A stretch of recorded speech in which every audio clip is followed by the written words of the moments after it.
راشد کی عمر 28 سال ہے اور یہ مصر کے دارالحکومت قاہرہ کے شمال میں القالوبیہ میں رہتا ہے۔ یہ کھانے پینے کا شوقین ہے۔ فروری میں یہ اپنے دوست کے ساتھ بیٹھا تھا۔ ساتھیوں نے اسے تنگ کرنا شروع کر دیا کہ تم سب کچھ کھا جاتے ہو، تمہارا معدہ ہے یا لوہا پگھلانے کی بھٹی ہے۔ یہ گفتگو طول پکڑ گئی اور یہ یہاں تک آ گئی کہ دوستوں نے اس کے ساتھ شرط لگا لی کہ اگر تم اپنا موبائل فون کھا لو تو ہم تمہارے سامنے ناک سے لکیریں نکالیں گے۔ حسن راشد شوخی میں آ گیا اور اپنا موبائل فون نگل گیا۔ فون سیدھا معدے میں پہنچ گیا۔ حسن راشد کا خیال تھا فون بہت جلد جسم سے باہر آ جائے گا، لیکن فون پیٹ میں پہنچ کر غائب ہو گیا۔ دوستوں نے ناک سے لکیریں نکالیں اور گھر چلے گئے۔ حسن بھی اپنے گھر آ گیا۔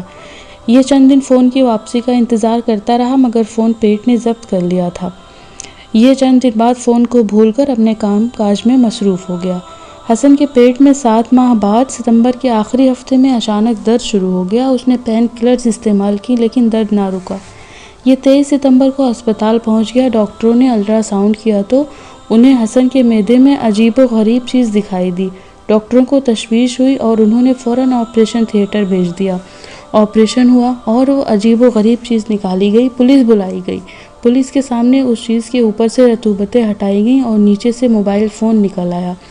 حسن راشد سے تحقیقات کی گئی تو اس نے اپنی حماقت کا اعتراف کر لیا۔ ڈاکٹرز اس انکشاف کے بعد 2 باتوں پر حیران ہیں کہ حسن راشد نے موبائل فون نکلا کیسے، اور دوسرا اگر موبائل کی بیٹری پھٹ جاتی تو اس کا کیا بنتا۔ بیٹری کی کاربن ڈائی آکسائڈ لازماً اس کے پورے معدے کو اڑا دیتی۔ ڈاکٹرز آج کل یہ بھی ریسرچ کر رہے ہیں کہ دنیا میں اگر کسی اور بیوقوف نے بھی موبائل فون نگل لیا تو اسے کیسے باہر نکالیں گے۔ یہ دنیا میں اس نوعیت کا پہلا واقعہ نہیں ہے۔ اس قسم کا ایک واقعہ 2016 میں آئرلینڈ میں بھی پیش آ چکا ہے۔ ڈبلن کی ایک جیل میں 29 سال کے ایک قیدی نے بھی موبائل فون نگل لیا تھا۔ اس کی طبیعت خراب ہو گئی تھی اور وہ مسلسل الٹیاں کرنے لگا تھا۔ اسے بھی ہسپتال پہنچا دیا گیا تھا۔ ڈاکٹروں نے 18 گھنٹے کے بعد آپریشن کر کے اس کے پیٹ سے بڑی مشکل سے موبائل فون نکالا تھا۔ اس بیوقوف نے بھی ساتھی قیدیوں کے ساتھ شرط لگا کر موبائل فون نگل لیا تھا۔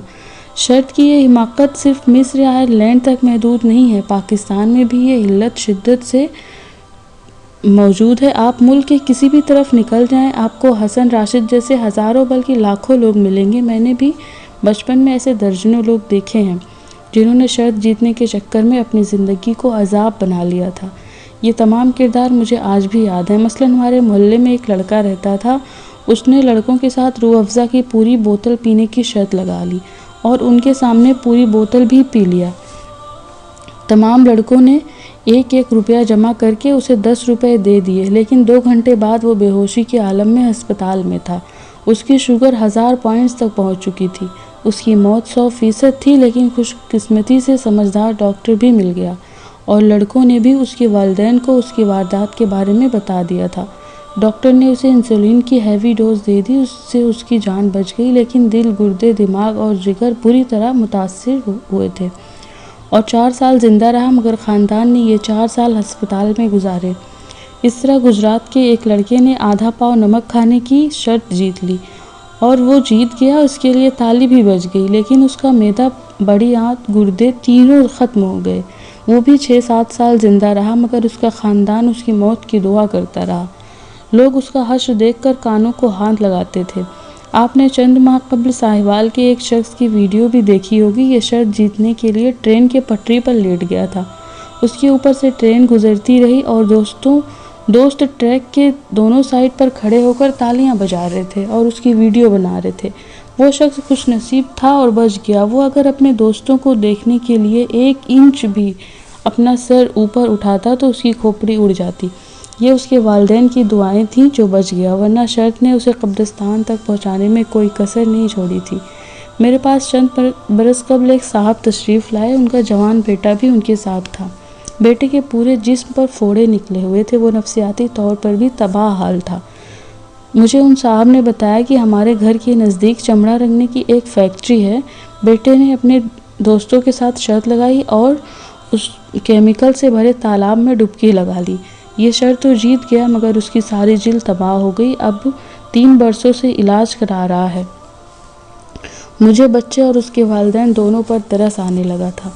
اسی طرح میرے پاس ایک صاحب تشریف لائے، ان کی جوانی میں سارے دانت جھڑ گئے اور چہرے کی جلد لٹک گئی تھی، اللہ معاف کرے وہ بہت بری حالت میں تھے۔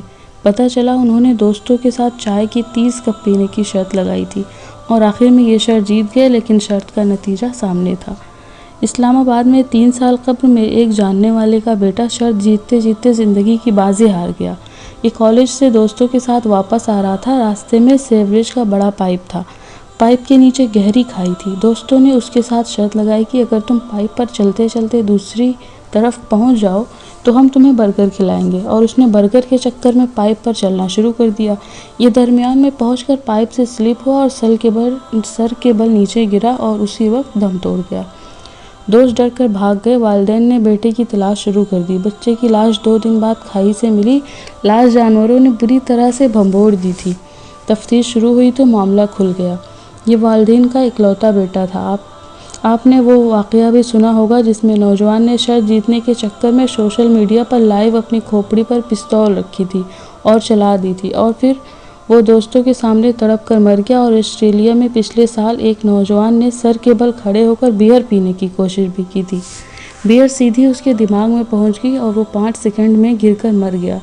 چند آنکھوں دیکھے واقعات ہیں، پلوں کی ریلنگ پر چلنے، سردیوں میں دریا میں چھلانگ لگانے، زندہ مچھلی کھانے، جم میں اوقات سے زیادہ وزن اٹھانے، بیل کو سینگ سے پکڑ کر گرانے، ہاتھی کے سونڈ سے لٹکنے اور شیر کے پنجرے میں ہاتھ ڈالنے کی شرطیں آپ نے بھی اکثر سنی ہوں گی اور آپ ان کے نتائج سے بھی واقف ہوں گے۔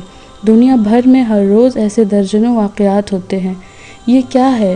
لوگ اپنی زندگی، اپنی جان کو خطرے میں کیوں ڈالتے ہیں؟ شاید یہ لوگ زندگی کی قدر سے واقف نہیں ہیں، یا پھر یہ زندگی کو کھیل سمجھ رہے ہیں، یا پھر انہیں اپنے والدین، اپنے بھائیوں سے کوئی دلچسپی نہیں ہوتی۔ انسان نے مرنا ہوتا ہے، مر بھی جاتا ہے، لیکن یہ اپنے پسماندگان کے لیے جتنا غم، جتنی تکلیف چھوڑ جاتا ہے، ہم اس کا تصور بھی نہیں کر سکتے۔ ہم انسان اپنے لیے نہیں جیتے، ہم ان کے لیے جیتے ہیں جن کے لیے ہمارا جینا معنی رکھتا ہے۔ لہٰذا ہمیں ہر قدم سوچ کر اٹھانا چاہیے کہ ہمارے بعد ہمارے چاہنے والوں کا کیا بنے گا۔